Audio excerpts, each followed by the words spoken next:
If you are watching this, it is because you recently learned about Onslaught and about all of the benefits it comes with, and you want to get your hands on those. It is an ambitious plan and it will present you with some challenges. And in this video, we are going to grind from silver to gold in one stream, playing on my free-to-play account and using only rental E50M. If you are a free-to-play player, I totally understand your interest in this game mode, as it grants you with 1 day of premium account each week. And it is a very simple mission too. All you have to do is to play better than 2 of your teammates. By completing 5 of these weekly missions, you get a lucky chip. You collect 6 of those and you get yourself free bond hardening. But the most exciting stuff can be found in Onslaught shop, including Kappa's under 50T, Concept 1B, and improved equipment. But this is stuff that you buy with bonds. On top of that, once a year players get rewarded with a unique tier 10 tank as a reward. And this year it's T57 Stinger. So you get yourself T57 without having to grind the tree line. These rewards are very appealing, but you have to overcome numerous challenges to acquire them. In this video, I will share with you 7 key points that are essential for Onslaught success. On top of that, you will learn actual tactics to win more games. My goal is to help you reach gold rank, and I really hope that after watching this video, you will fall in love with Onslaught just as much as I do. First of all, let me get a couple of caveats out of the way. Onslaught can be played only with the tier 10 tanks, and it is very different to random queue. Let's start with Onslaught Modifiers. Everyone gets 650 extra HP in the battle, we have 50% faster Consumables cooldown, guns are much more accurate, the time until you are no longer spotted is reduced to 4 seconds instead of 10. Proxy range of 50 meters cut down by half, meaning that you can be much closer to the enemies without revealing their position. Your engine and armor rack are 50% more durable. Damage and penetrations are less influenced by RNG, and there is no more engine fires. However, it is still possible to be set on fire if your fuel tank gets destroyed. Starting with only 7 players on each side, you have an unusual amount of free space on maps to maneuver.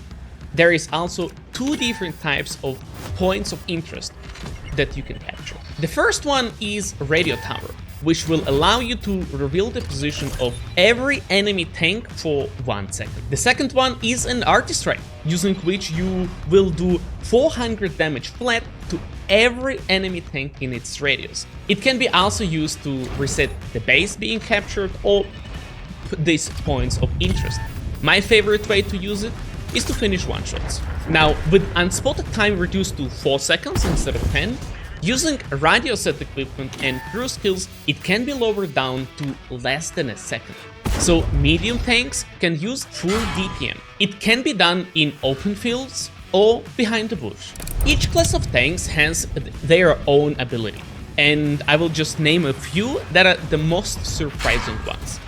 Breakthrough tank destroyers will reduce incoming damage by 35%, but their tracks will become one-shot guarantee.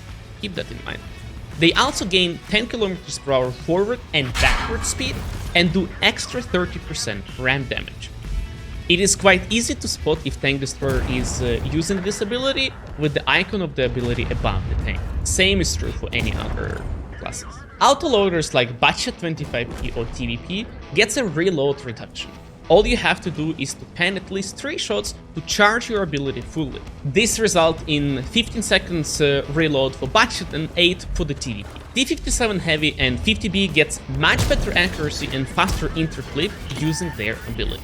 Light tanks have an ability to spot an area with the plane, say at the beginning of the battle.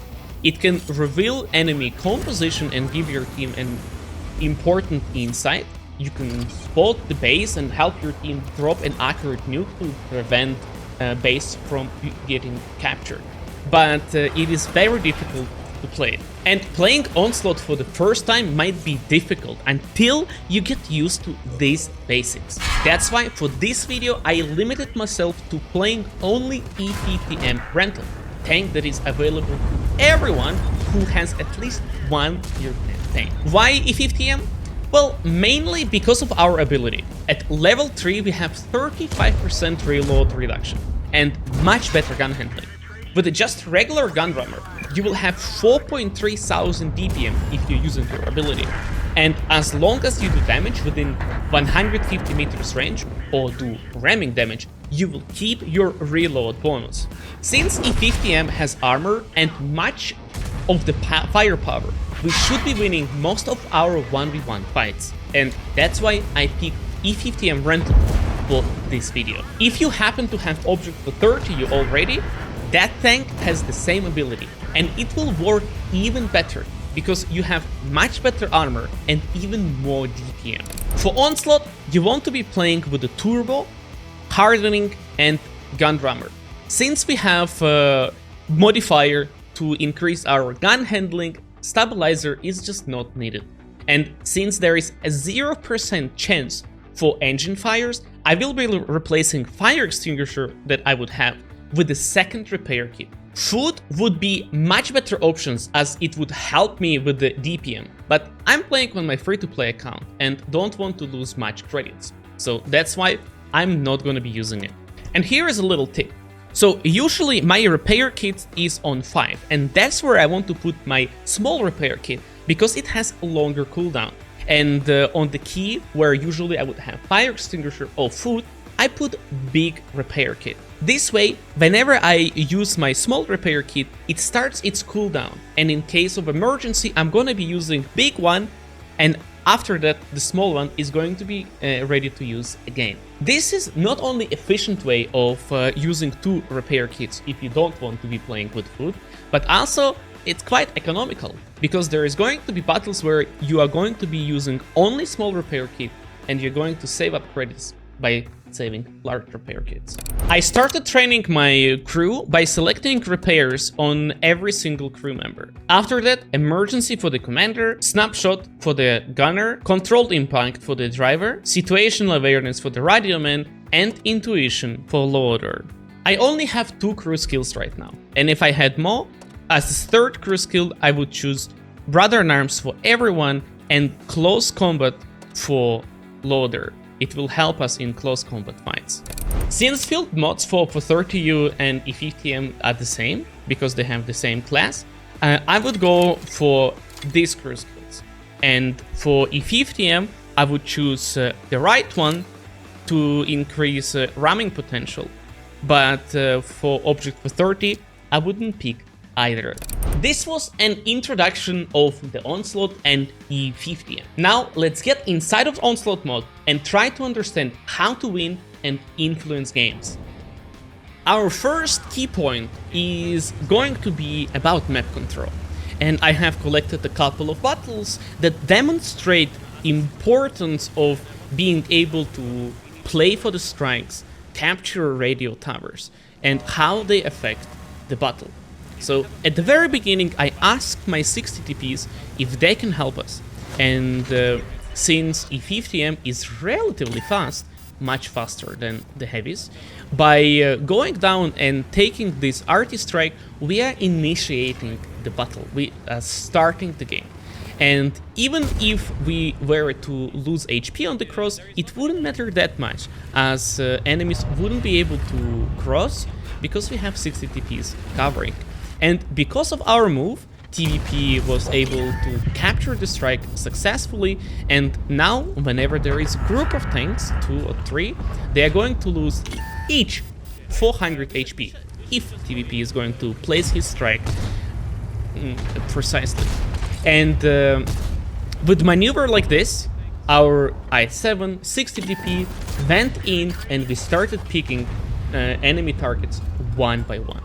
So something that I have noticed in Onslaught is that the lower the rank, more and more heavies are present in the battle. And with that, having a medium tank is super important. Of course, E50M is not the best scouter and does not have the best speed, but what it can do is to fight heavies. And here is an amazing demonstration of just how powerful this ability really is. And a little tip for you guys: whenever you track enemies in these positions, you might be able to keep tracking them if you go very close to the edge of the armor. That way shell penetrates the armor, go outside of the tank and track the enemy. It might not be exact way it's working, but it's just how I like to envision this. And so, with just a couple of minutes, 4 enemy tanks down, and now we just have to clean up. I want you to pay attention how I am approaching this situation. Enemy TVP has abundance of HP, and if I were to try and kill him, I would just die. But instead, I'm doing something I'm not going to tell you yet, and later in the video it is going to make much more sense. And for everyone who is playing Onslaught their first rounds, it can be very confusing, a lot of things to pay attention to, but as you progress and play more and more games, trying to have the strikes, especially if you're low HP, is absolutely massive and going to win you a lot of games. Our next battle on Glacier is just a touch of the tip of the iceberg, and games that are coming after it is just a perfect example of it. So we're starting battle by going and trying to get shots possibly on the tanks going on the hill. We have Budget that want to go there, obviously, and I want to help him. If he is winning the hill, he will provide us with the crossfire and have this radio tower. So getting the information through these radio towers is insane advantage. But I also want to pay your attention to STRV sitting at the base. For us, there is not much of the point of trying to fight cooldown conquerors, and we can just let them overpeak, make our STRV become useful. And also, check this. With the precise placement of the strike, I managed to do 1200 damage on the heavy tanks. And with the Budget capturing the radio tower, we now know that IMX 13105 and Forge B are about to flank us. With this, we are able to push extremely aggressive, something that wouldn't be possible in randoms, as you would definitely have tank destroyers on the base. But in Onslaught, you only have 7 players, and plays like this are possible. And it's only because of the Budget that took the radio tower, revealed the position of remaining enemies. And now, with the 3 tanks down, T57 Heavy and 60 TP are next. And here, pay attention what I'm doing. I'm aiming in the middle of the gun of the 60 TP and he bounced. It is especially useful if enemy is using hit rounds, because your gun is working as a spaced armor and you can block a lot of shells whenever you have to face hack. Fast forward onto the Ghost Town. On this map, to be able to initiate the game, I like to push for the strike. For this to work, it is perfect if you have a couple of teammates playing along the field, and having a light tank is actually massive. And the reason for it, because they have a plane, they are able to spot any area on the map without actually having to be there and spot with their view range. So if you start getting shot on the strike, let's say from A0, you can just ask a light tank to drop a plane there and that tank is going to be spotted. Now, because we were playing aggressive, enemy cannot progress, and they decided to go for a cap. And if you pay attention on the map, we have Manticore super far away, and that has no HP and can't really do damage. We have Budget and E50M completely outside of the battle, so it is logical that our enemies went on the cap, and if we wouldn't have the strike, by trying to go in and reset, we would be losing tons and tons of HP. But just pay attention at this. With the precisely timed the strike, we have completely reset an entire progress that enemies were trying to make. And with this, we bought enough time for our team in order to be able to flank and join the fight for the mediums. And this is, guys, the importance of having map control, playing for the strikes, capturing these points of interest. And this game, probably the best example of how strong E50M really is.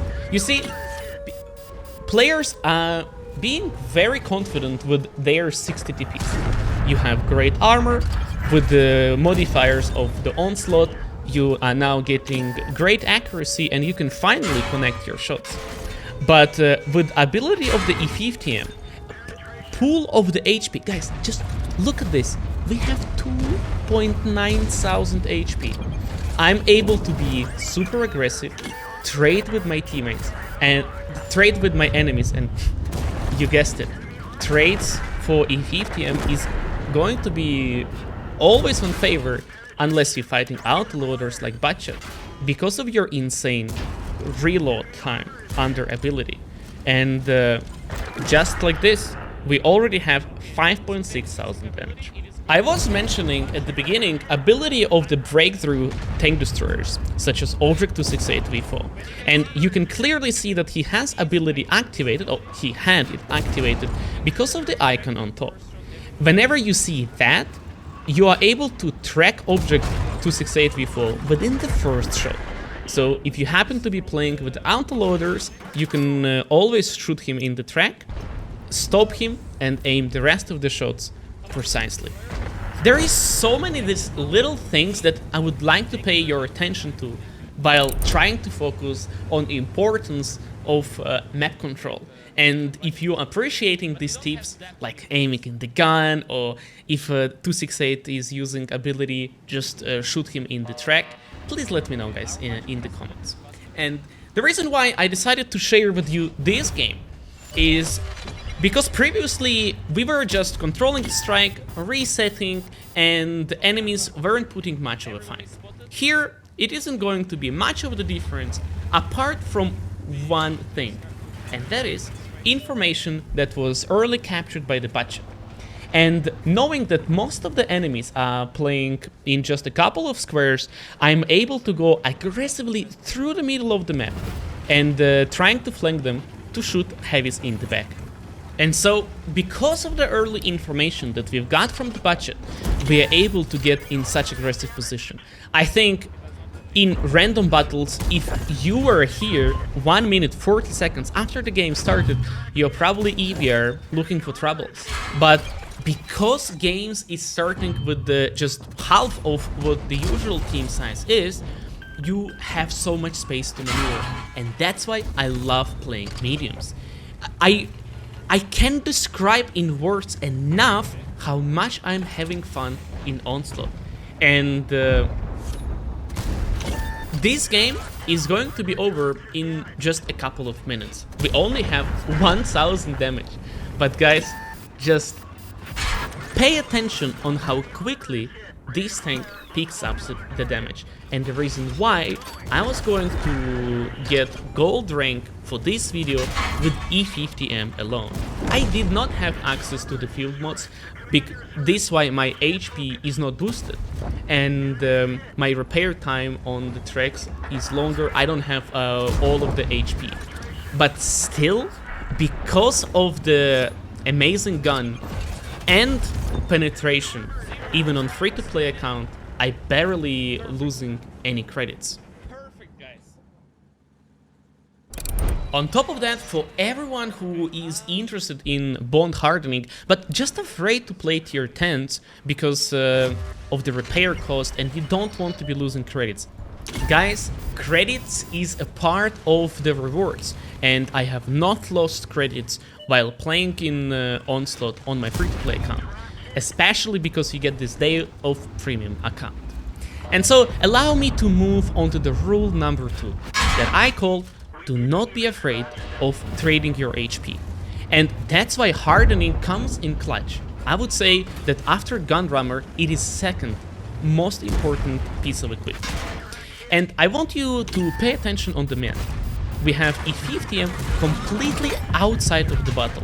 Of course, going after him with the budget, for example, would be a solid option. We would kill a tank for free. But that would mean 2 tanks outside of the city fight, and enemy would have here advantage. So instead, we are leaving E50M alone. He is completely useless, and instead I'm going to help my heavy tanks break through the city. Since in Onslaught you only have 7 tanks, losing 1 or 2 in case of enemies like this is enormous advantage for our team. And it's much better to have 5 tanks that are one-shot instead of 2-3 that are full HP. And that E50M that is still outside of the battle, not trading his HP, is going to pop in a matter of seconds once we all come after him.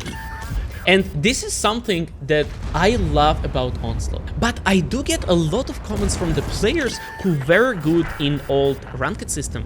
They say that they would much rather have this chance to preserve Chevron or to gain Chevron on a losing round because they are good players.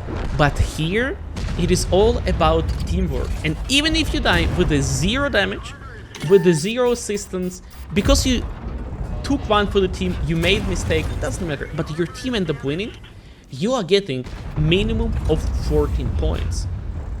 But please let me know what you think about Onslaught system and if there are any suggestions. But from my own experience, amount of team play and communication with just random players, amount of tactics and like going on one side, coming back from another, rotating, faking push, it's just insane. And I would like to share those videos with you if you're going to like this video.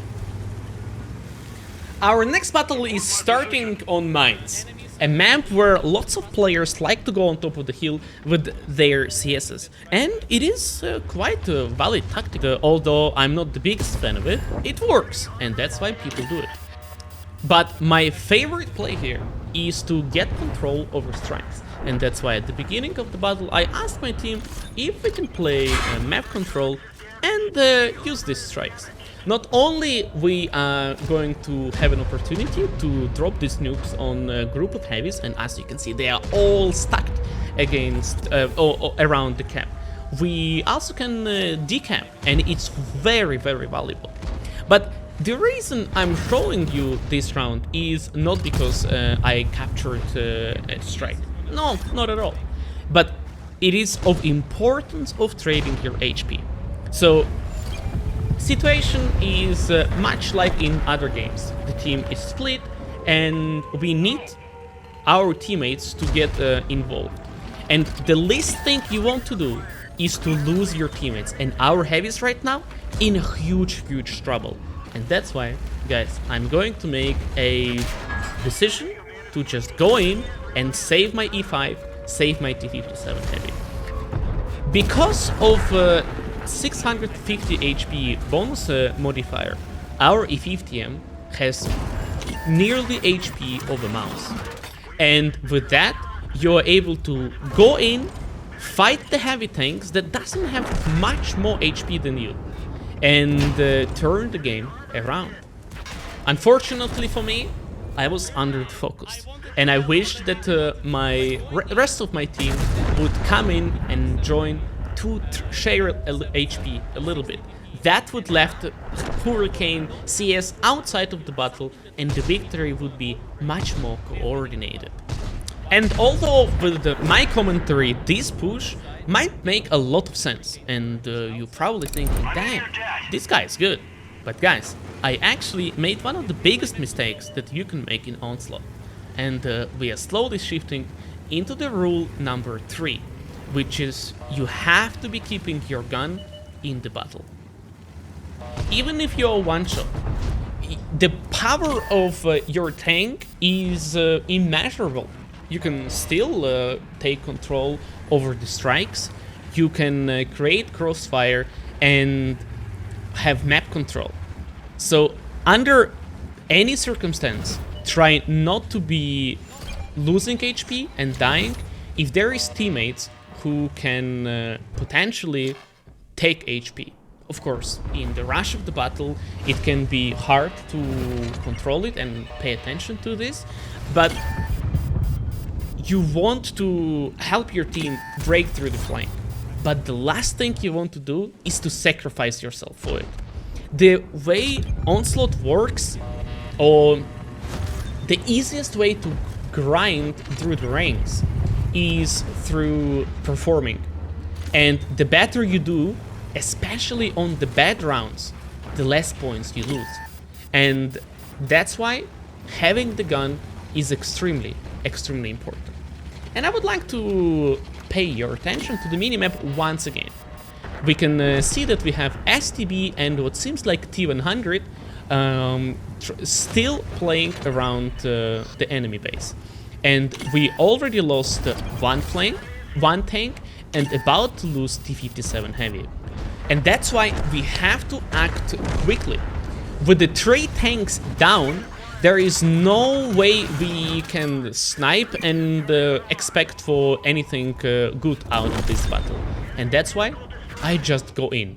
This is something that you have to master in order to be able to get better in Onslaught. Use your HP. We were full just a second ago. We've lost half of our HP and about to lose much more from STB. But by killing Hurricane, by killing STB, and now having STB kind of isolated from the team, we're able to make a comeback. From my experience, guys, if you just fight until the end of the game, you don't try to figure out whose fault is this, which tank enemy picked, even if you're playing with 6 FVs in the battle, with the 7 lightings, it is totally normal. It's fine. All you have to do is to do your best and keep your gun in the battle. And here, I might have made the same mistake as in the previous round, guys. We have full HP, Forge, and the Grid took the best out of me. I see that he's not looking at me. I get away with this once. I'm waiting. I do not want to pick. He bounced. I gave another shot. Here, I'm one shot.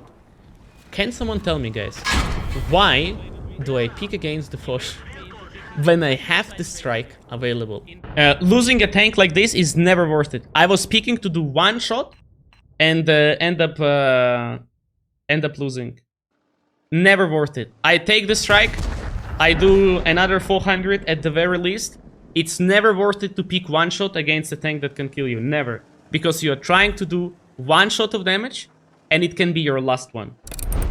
I'm going to demonstrate 2 more replays where saving my gun ended up in having a pretty good result of the battle.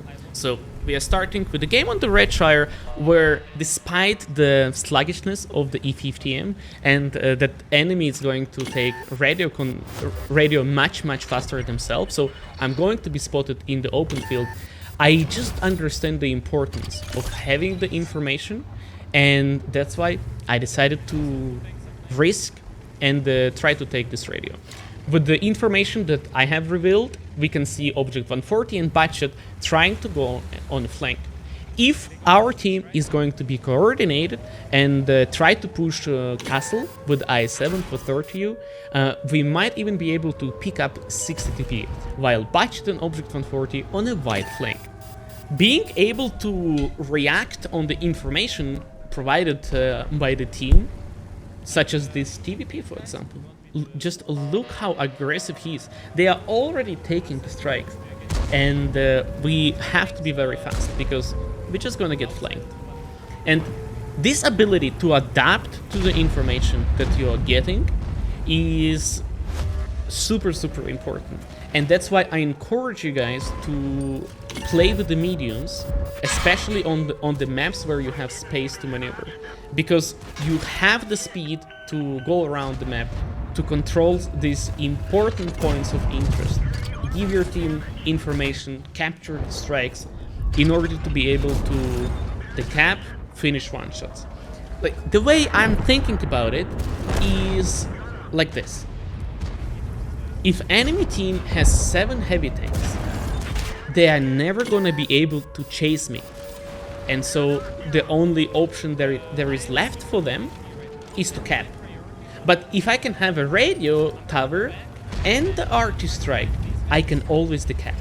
Give me a couple of mediums and we are always gonna be winning against the heavy tanks, despite the fact that they has higher alpha damage or HP. And here, my friends, I'm down to 800 HP. In situations like this, the best you can do for your own interest and for the interest of the team is to try and keep your gun in the battle. Of course, I would be able to go in trying to get scraps of damage, but being one-shot, you're most likely to get focused in team-based game mode. And that's why, like, sitting back, taking your time to support the team is extremely, extremely valuable. And in our next round, I'm going to demonstrate the importance of holding the flank, or rather not making it possible for enemies to flank around. So we are starting a battle on Pilsen, and my idea was to just go and take the strike in E1. But I quickly learned that enemies has had the same idea. And in this situation, we have 121B and BZ75 outside of the battle. With a double 50B and another medium, it's just a matter of time until I'm dead, basically. And then it's going to be 60 TP and enemy snowball. So in order to prevent this from happening, I'm going to play extremely, extremely safe and going on the top of the hill. With this, they aren't going to be able to push 60 TP, flank Bliskavica and E3. And later in this video, you're going to see just how great this decision really, really was. And keep in mind, guys, that we have 4 seconds to get unspotted, right? So even if I did get spotted in this position here, but start moving, 50Bs would be able to connect 1, maybe like 2 shots maximum, and then I get unspotted. This is given that I made a mistake and shoot through the bush while I can see through the bush. But information has changed. Our BZ get in a lot of trouble using his speed, and 50Bs decided to rotate. And losing BZ75 like this might be looking not so good for our team. But in reality, all of those tanks that went to kill a single BZ end up leaving the rest of their team in disadvantage. And that's why the second 50Bs got spotted without any hesitation. I went in and started trading my HP. But the game isn't over yet. And rounds like this are happening all the time in Onslaught. And that's why you have to discipline yourself to always pay attention, not only at the score, but what's the most important is at the HP. And not knowing where 50B is, I decided that I'm going to take a shot from the 5A and go and create a crossfire again. Because this 50B that is taking the strike right now is sooner or later going to get out of that spot and try to make a play. If you guys remember, 50B can... with the 50B ability, you have much faster inner clip reload. So he can do 1600 damage in maybe 4 seconds. And that's why I need a little bit of distance between me and 50B to take my fights. And the way I position myself here, not only I'm spotting the closer peak towards me, but also like far away, just in case he decided to run further. And if you're wondering why, like, iyouxin, you have 3000 HP advantage. Why don't you just go in? Guys, the question is, why should I? We have IS-7, that is controlling the strike. We have 121B that is controlling the strike, and we have 50B that cannot do anything. And if you paid attention, he had his ability activated, this little icon above the tank's name. And it didn't seem like he did any damage. So now he doesn't have ability, he don't have the accuracy bonus and interclip. And that's why I was able to get 2 shots for free. And with this, 50B is dead, 121B, IS-7 using their abilities, and just like this, 3000 advantage turned in 5000, and the game is a victory. Game was absolutely incredible, and was possible because I had in mind that I have to keep my gun in the battle. And I really hope that with such demonstrations, each key point becoming much easier to understand, and you get the value of each of them. And our next key point is going to be called like this: help your team. There's going to be situations where you have tactic in mind. Maybe you're going to pick it up from this video or from the other content creators, and you want to recreate. You saw how powerful the tactic is, you understand the importance of it, but your team doesn't. And instead, they're going to play a part of the map that I haven't played before. On Oyster Bay, I prefer playing other part of the map, take the strike, get the high ground, and play from there. Since cap is in the middle, it is really not an option. But by going there alone, you basically sacrifice your tank, and what you want to achieve in Onslaught is snowball effect. You want to stick with the large pack of tanks and try to pick isolated targets. The reason we are able to do it is because if you paid attention on the map, we have one tank that took one radio tower, later he took the strike, and now he's taking other radio tower. Enemy has FV, E50M, and one more unspotted tank that aren't trading HP. That's why, understanding this, I want to go in and help my team to clear this lane as fast as possible. The longer you will be playing in Onslaught, the more experience you will earn, and over time, spotting mistakes like this in how the enemy is playing is going to be super easy. And so, you're going to be spotting mistakes in your team. But here, guys, I would like to encourage everyone who is good at the game to try and support your teammates. This is something that not a lot of people are talking about, and it is morale of the team. If you were playing Onslaught yourself, you know that it can get quite toxic. People start blaming you just because you picked lightning, or throwing insults because you miss your shot. With this, not only you ruin the mood of your teammate, but you also may affect his performance in the battles to come.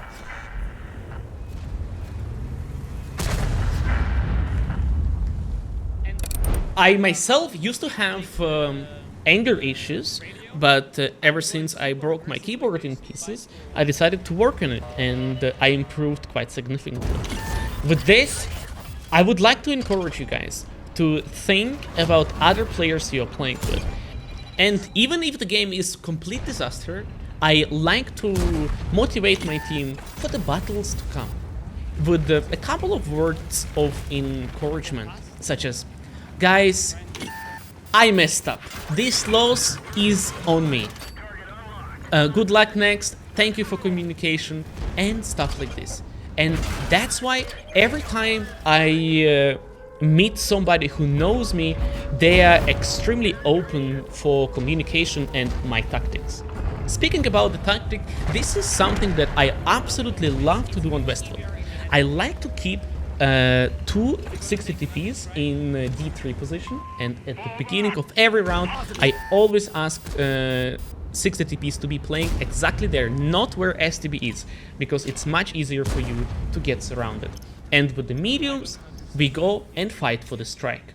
With the strike under control at the bottom part of the map, you are most likely to have the strike and also in the middle, because enemies would have to leave the city knowing that they are about to get flanked.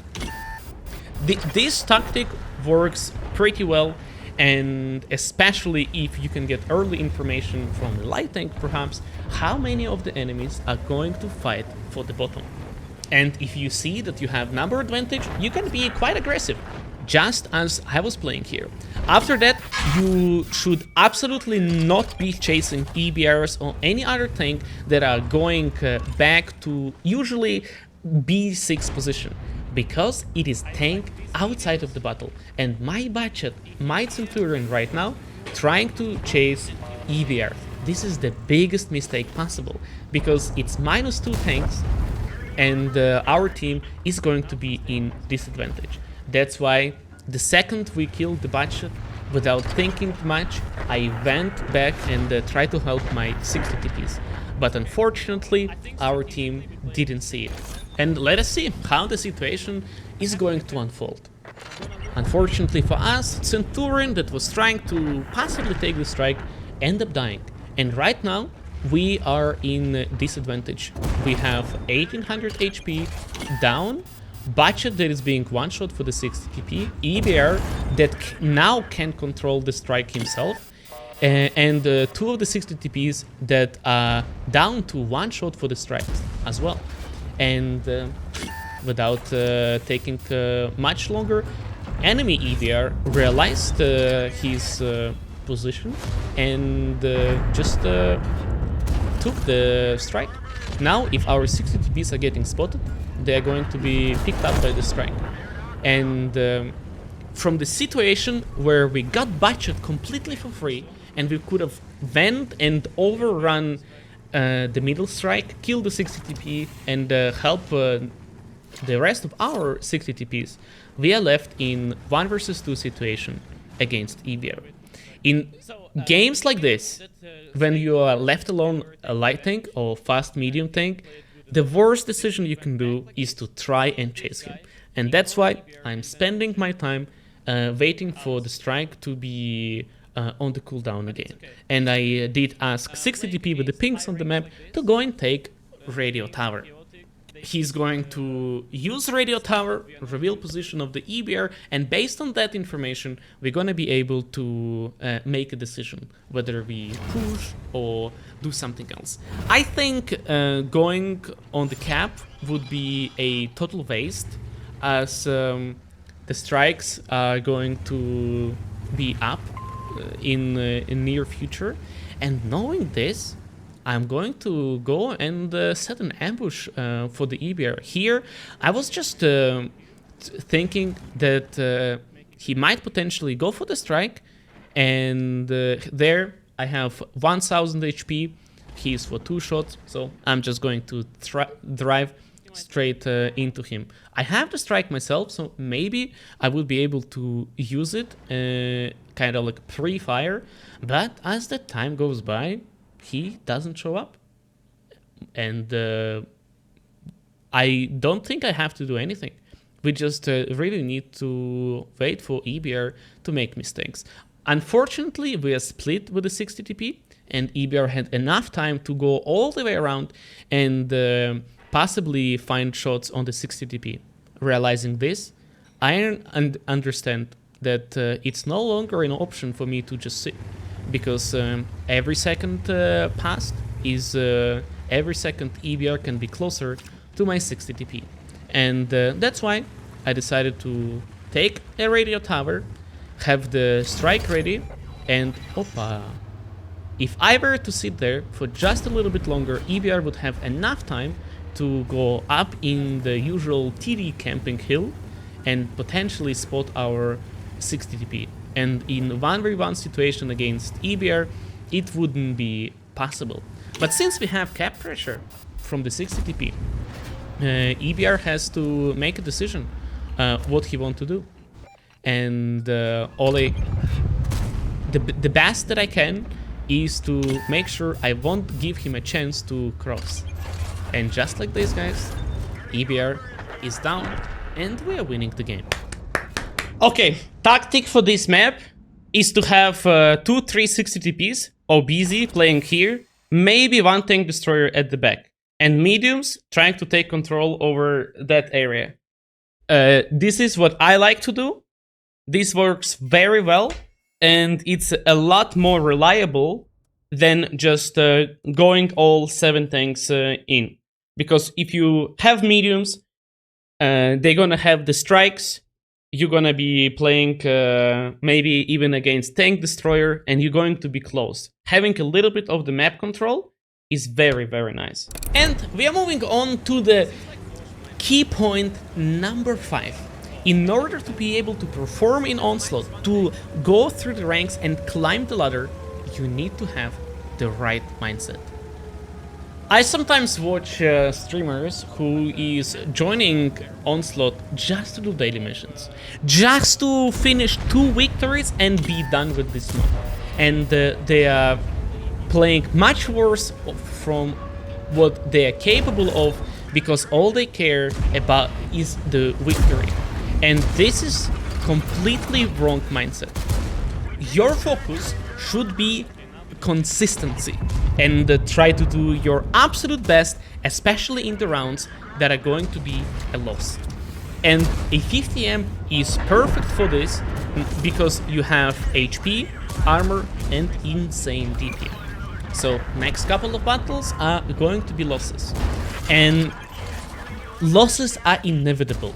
It would be great if you would get used to losing games, but it's not bad, because if you do on a loss better than your teammates, you aren't losing many points. And then if you can do just as good on a victory, you are getting more points. And this, guys, is the simplest strategy, the simplest way of climbing in Onslaught. Your team is melting? Fine, just do your best. Your team is picking 3 light tanks on the Hemi Star? Fine, let's do your best. And I would like to share with you something that I love about shifting focus from your team performance onto yourself. So, despite the fact that Onslaught is all about winning, that's how you climb the ladder. That's how you get access to your rewards and get discounts for the tanks that you want to get, for example. But it isn't something that is within your full control. You can't have 100% win rate. There is always going to be a team that is better. A player who is just learning the mod, and if we start blaming him for a loss, not only it might push him away from this awesome game mode, we might affect his mood, and he's going to play much worse in the incoming rounds. Some of you might have encountered loss streaks or days where you play for hours on end and you don't gain any points. It might be a disappointment if your goal is to reach, I don't know, 1500 points. But if your goal is to have fun, to learn the mod and to enjoy it, that's just a free entertainment. You just play it 4 hours without losing a single point. It is all a matter of the perspective and how you look at it. And this is something that I have been working on for last couple of years, and personally I see a lot of progress. Another thing that I'm trying to do in the games is try to ask my team if they are fine with me playing light tank. I love playing light tanks, but let's say on Himmelsdorf or on Cleve, some of the teammates might think that it is completely garbage pick. And then I say, okay, what else do you want me to play? I'm fine to change. And with this, you are in a positive spirit together with your team. Instead of picking a light tank, just because you know how to play it, might affect the performance of a player with you. and hence result in a different outcome of the battle. And I have to say that there was in case a situation where I wanted to play a light tank on Himmelsdorf, but my teammate said no, please change it. I did switch it to Object for 30U, and because of that we end up winning.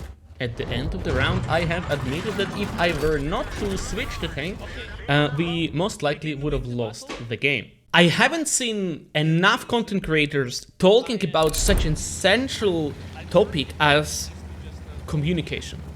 But this is a topic for next point in this video. What I'm trying to say is that being able to accept that you might not always be correct, and like pick a different tank if your team disagree with you, just to keep the morale, is invaluable.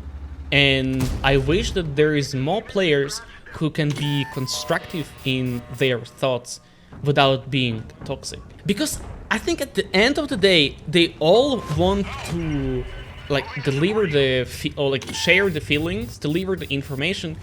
They just don't know how. And I myself started learning about communication skills from the moment I learned about debate. And if you guys are interested in being able to express yourself, I highly recommend you watching videos and reading books on debate. That's where people are able to have completely opposite points of view and still have productive conversations. I might have went a little bit too far trying to explain the right mentality for the Onslaught, but I think there isn't much of a difference of how you behave in real life to how you behave in World of Tanks. And switching your mindset in the game might actually help you perform in real life too. And speaking about performance, let's go back to the battle and see what is going on here. Guys, we are down 4000 HP, and it is just a matter of seconds when those tanks from first line gonna climb up, kill me, and kill 277. In this situation, the best I can do is to run, try to fight CS and IS-7. This round is far from being victorious, but we try to do our absolute best. And guys, especially on the rounds that you're losing, doing as much damage as possible is your way in ensuring that you aren't going to lose much points. Because the difference of losing, let's say, 35 points to 20 is a buffer zone for the game where you can die with 0 and still be up, still be in profit on points. I do not know how to put it correctly, but I want you to love losing, because it is a matter of discipline, of being able to recognize the patterns that leads to the loss and then getting absolutely best out of it. And you will be surprised how many games you can actually carry just because you tried your best. Sometimes enemy feel like the game is a victory. They go throw their tanks away and voila, you have an amazing battle and great memories to share with your grandkids. Just kidding. But I believe that having satisfaction from the game, from Onslaught, is just a matter of right mindset. And in this round, I'm not even sure why I'm showing this, because it's nothing but complete disappointment. We have yet again CS and Centurion super far, much like Centurion and Batshot from the previous round I was showing on this exact map. And having enemies capping the base, I obviously want to take the strike. But guys, spoilers ahead, I'm going to lose track of how quickly enemies are capping the base, and I might forget to drop the strike in time. But despite the fact that we had TVP AFK on the base, So we started basically with the one tank class. Our team is still trying to fight. You know what? Looking at the situation here, it was always one tank capping. And maybe that's why I felt like we have quite a lot of time. But with the 60 TP unspotted, and maybe Super Conqueror possibly driving in the cap later, maybe that's why I didn't drop. Like now, it's like 40 seconds left on the cap. I checked it and I'm like, okay, I'm not want to drop the strike blindly. But now, look at that. The situation changed so fast, and from 30 seconds remaining, it was like 3. I was hesitant to drop, and because of the strike delay, we actually ended up losing the round. I'm pretty sure that with the positions that we had, with the tanks guns advantage, this would be a victory. And although extremely disappointing loss, luckily for me it does not affect my motivation and mood, because I'm focusing on both helping the team and trying to play the best I can. And that's why this round is starting with a countdown. If you pay attention in the chat, I'm just asking, guys, can we play left strike? And I'm clicking on the right. I, for some reason, sometimes just think of a left while having in mind right. And here, Object277 is saying, you pinged right! Shit happens, right? But this, like, if you ever get to play with me in Onslaught, you will always see me either talking in the voice chat or trying to coordinate in the team chat. And with the thousands of games that I played in Onslaught, I can with the confidence say that team that is coordinated is going to win team that has better individual players. And this is something that I do all the time. For example, if I see that our team has 4 60 TPs, I can ask some of them to switch the setup around. Pick, for example, E4, maybe T57 heavy, maybe mouse, because 60 TP has ability that gives bonus to the crew based on the variety of the tanks in the team. And if instead of having 4 60 TPs, you can have 1 T57 heavy, 1 60 TP, 1 mouse, 1 BZ75, for example. And then for the 60 TP, the bonus is going to be much higher. Stuff like this is like almost intuitive, but nobody is thinking about other players. Or for example, I love to pick Centurion Actionix whenever I see that we have a lot of tanks like 60 TP, maybe E4, tanks that has derpy guns, because under my ability, their gun handling is better, and so I'm helping my team to be able to connect their shots. And there is countless ways to help your team, and Onslaught offers variety of options, just like this. I think the longer I'm going to be playing Onslaught, the more of this I will discover myself. But still, communication, just simple things like help me, fall back, like Z comments, are already insanely huge. And in this round, we are going to have unverbal communication with our team. I think it is Batchet, with whom we are going to be left alone against numerous opponents. And because of the communication, willing to cooperate, we might end up even victorious. And if you were watching previous battle on the same map, I said that my team decided to play a part of the map that I haven't been playing. And the reason why I love taking control over this part of the map is because we have a high ground.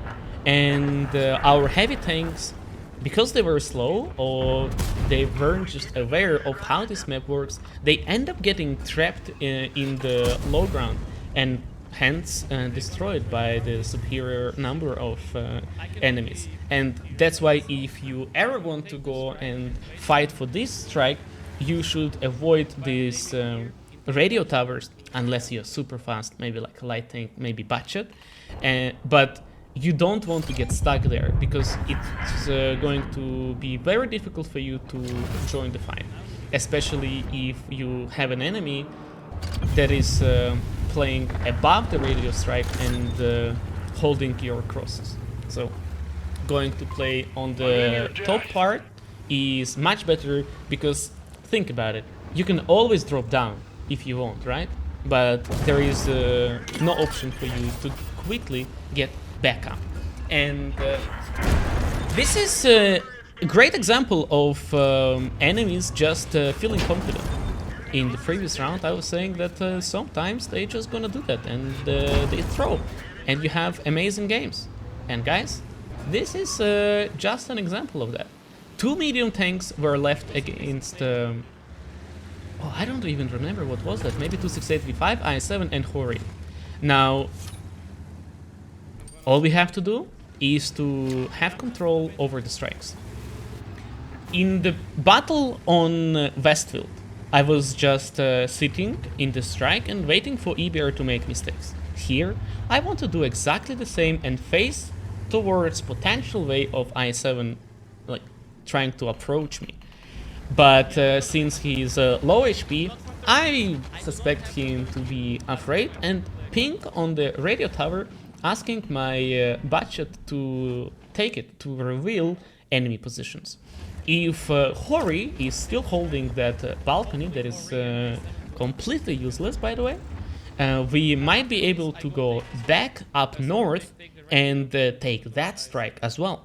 And with the radio tower from the budget and the strike in our pocket, the second i7 is going to get spotted, he's going to die. He simply does not have enough speed to escape the strike, and if I am doing a good job at striking, he should be dead. And just like that, minus i7. Now we are 1v1 against Hori, and I'm asking my budget if he can go and take another strike. Meantime, I'm going to take the radio to see where Hori 3 is, because we might make exactly the same mistake as i7 did and just push enemies one by one, thinking that the game is a victory. But if you didn't know, Hori 3 has ability that reduces its reload by reducing the HP of the enemy, and the less of the HP is remaining, the higher the bonus to the reload. Meaning that if Hori were to first shoot at the budget, he would have 1 second reload, because budget is one shot. He finished him with a one shot, he has 1 second reload, and then he's going to hit me for 650, I think, or 700. And if we were to approach Hori head on, we would simply lose. But instead, we are playing strategic and we are playing strikes. So I used my radio, spotted Hori for 1 second, and budget dropped his arty strike. Here, I was thinking that maybe we can flank Hori, maybe we can go and take another strike, because we still have 3 minutes. But we decided to just go in. Luckily for me, budget didn't die here, and Hori decided to go back. And because of this, I can just go in and play cooldown. He bounced off of me for whatever magical reason, and now I can get 2 shots for free. With the 900 HP remaining, he is still quite dangerous enemy because of his ability. And as long as he is not going to finish our budget and have instant reload on me, we should be totally fine. And it's here where I said on the stream that it isn't the victory just yet, because he can do pew pew by finishing 2 one-shots. But I decided to side scrape and finish the round. So, getting information for your team. Our next battle, Marty Waller is joining me, And I'm going to once again demonstrate the importance of team communication. Remember what I said, that the team with the communication has higher chance of winning, and the team with the better communication is going to overcome the team with the better personal skill. So please enjoy this round. If we got a budget than you, I think that it depends on the budget. If the budget goes here, we should probably support him, but I think it's better if you two play middle. Yeah, Let's that's the plan. I want to see where he's going. I really like when people communicate. Yeah, okay. He's gonna go around you and probably go middle. Yeah. Yeah. I'm gonna go. Thanks a lot. I'm gonna go towards the strike. I will try to push the balcony and try to help you from there, but I'm not sure if I can make it. We should be relatively fine here.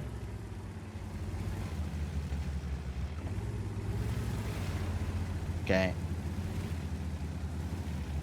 No TVP is there. I'm not gonna comment to that. Oh, good.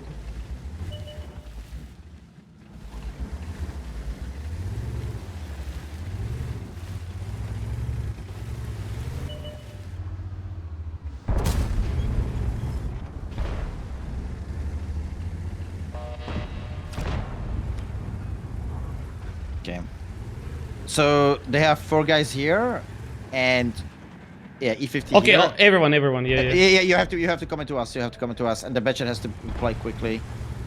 They will probably overpush us on the cap. Okay, I'm gonna wait for the strike when it's a lot of spotted at once. Yeah. Probably you should put it into the cap, onto the AMX maybe. I'm coming to you. We can repush that using mouse HP. Yeah. Let's repush with the mouse. Moving into It's support. okay. Fight to 7-7. Oh, okay. Buskavitsa there as well. Yeah, you have to kill the E50M quickly. I'm fighting the 277. The E50M is coming to me. It's fired. Nice. I'm going in. Yeah. They are pushing as well. We have to. I can kill the 50M. I can kill the 50M. Okay, nice. I'm gonna hold the top. Okay, the Blitzkriegers are fired. 60 TP also. We need to use the mouse.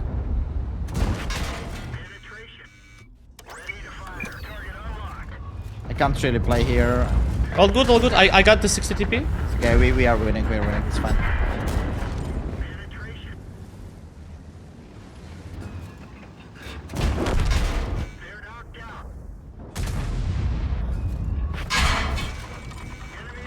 I'm gonna die. No, maybe not.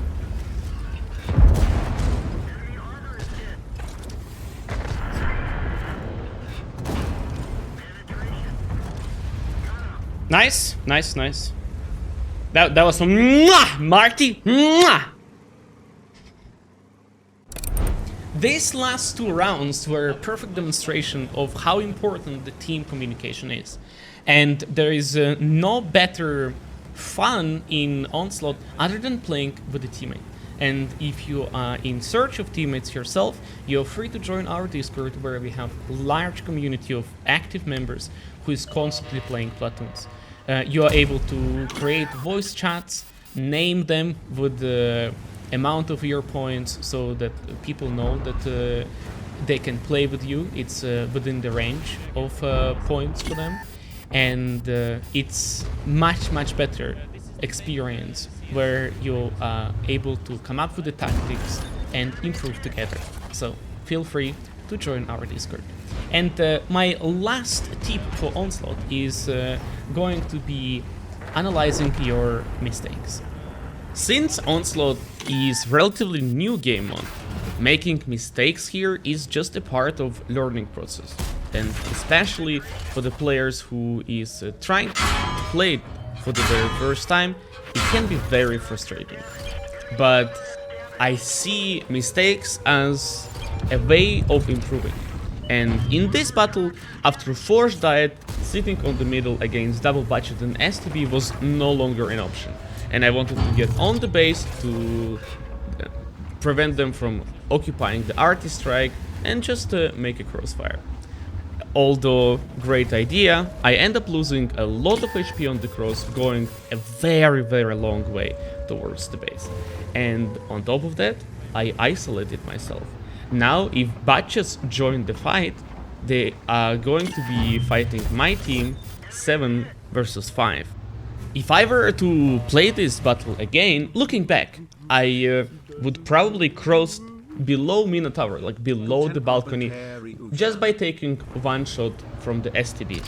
That way, I would still be able to go back to the base if I wanted, but without receiving shots from everyone.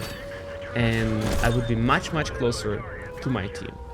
Now, STB is taking the strike, and I'm trying to prevent him from doing so, but I realized that I'm one shot for the strike. But it's okay. Something for me to consider: if I want to run back to the base, I just do this.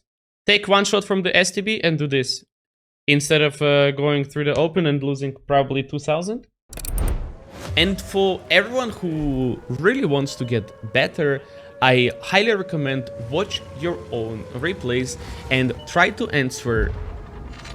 find an answer to one question. Knowing the outcome of the battle, how would you play it differently? Once you play the game, you know how you've lost your HP. You know where the enemies were, and by watching yourself play again, you might find an interesting ideas and solutions. In this battle on Klondike, enemy put hardcore pressure on the camp, and our team rushed down to prevent it from happening. But if you pay attention on the minimap, we have 705A completely outside of the battle, and this T-57 Heavy with the I-7 are going to get swarmed in just a minute, in a matter of seconds. My position here was experimental. I wasn't sure where to go to deal in this situation. But the way I am playing here is I'm reactive. I'm not able to use my DPM to the fullest and have great angles on towards the camp. By trying to overpeak, I'm losing HP to the 60 DP, and I'm not that useful. And that's where I like to ask myself this very question: how would I play it differently? And in this particular situation, the problem was that I could not use DPM and I did not have great angles. And so, while recording this video, I take a second to step back and understand what could have been done better. Okay, let's try to think. They get to the cap, and this position was absolute garbage. I've lost a lot of HP. How can we play better if the same situation happens? I think maybe just going past it in here would be much better. Our next fail battle is going to be on Secret Line. Usually, most of the teams are going to fight for the strike on F5 position, and that's why going for the radio tower can be an option. But with enemies having a faster tank to get the radio tower, I was afraid of taking one myself. And with the 277 just torpedoing through the middle of Secret Line, knowing that I'm here isolated, I find myself in quite peculiar situation. And maybe in a random game I would be able to escape without much of trouble, but for the Onslaught you have a lot of open space here to be able to maneuver. And I died with 700 damage. Of course, the most obvious thing to do here is to start blaming our team that they didn't support and they didn't follow my tactic. Just kidding. That's not how we do it on this channel. Okay, let's just try to think. What could be done better? I was here, and by trying to cross, I was taking shots through all of the gaps. I think next time I'm just dropping down. If I were to do that, Not only I would be able to preserve most of my HP, be able to play hold down and force enemies to cross through the open field trying to kill me. Hence, I would be much more useful. You know, bad rounds happen to everyone, but it is up to you what you do with this. Everyone has a different way of dealing with anger and disappointment. And my way of dealing with this is trying to analyze.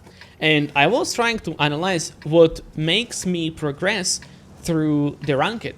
And I come up with these 7 key points. I recorded this video going from silver to gold in one stream. And just to summarize those key points, the first one was map control.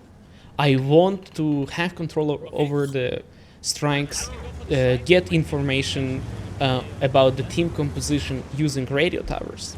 Second key point is not to be afraid of trading my HP. With E50M, we have nearly 3,000 hit points, and if we lose half of it to help kill an enemy tank, it is indefinitely worth it. Key point number 3 was to keep my gun in the game. By trading HP or by chasing remaining enemies, it's easy to lose track of the HP difference and throw games like that. And so it is very important to be able to stay alive until the end of the battle, even if you start your game with just 1 HP. Key point number 4 was to help your team. And there is countless ways to do it. It's either you pick complementary tank. You see a lot of derpy tanks in the enemy team. You can pick Centurion Action X to inspire them. You see a lot of 60 TPs. You can pick E4, E3, T57 heavy. So there is an extra tank with an extra ability. Key point number 5 was to have right mentality. And I was talking about how to progress through the ladder of ranks by trying to be consistent. And if you are consistent even on the games that you're losing, especially in those rounds, you aren't losing as much points. And with that, whenever lose streak is over, you start gaining points massively. Key point number 6 was communication. I said that communication, the team with the better communication will always have an upper hand over the team with higher personal skill. And key point number 7 is to analyze your mistakes. There is a lot of ways to improve. You can spend time in training rooms, trying to learn positions or improve your aim, buy a better PC to have higher FPS, but your mistakes is your weaknesses, and by covering those you can skyrocket with the personal skill. And this last round is the combination of everything that I have said previously. We were communicating with our team, using the information, getting the strikes, doing everything what E50 is built for doing. And in this round, this was the finale. This was my last round to reach gold. This is it. This is it, guys. A little bit of the coordination. In this mod, it's very important to win a flank. By taking a radio at the very beginning, Budget revealed the information where the enemies are. And knowing that we're gonna have tanks playing in the forest, I was confident in going to take the strike. By having the strike, cap was no longer an option. So, we had 60 TP and Judas, which unfortunately I didn't help in time. End up farming tanks that were just pushing towards them.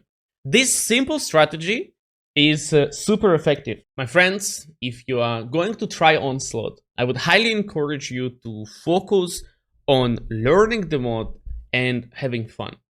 If your goal is to get all of the rewards, progress as fast as possible, and finish these weekly missions, it can be very frustrating. But if instead you switch your focus to have fun, this is within your full control. And Onslaught will offer you just that. Thank you so much for watching, and we're going to see you on the battlefield.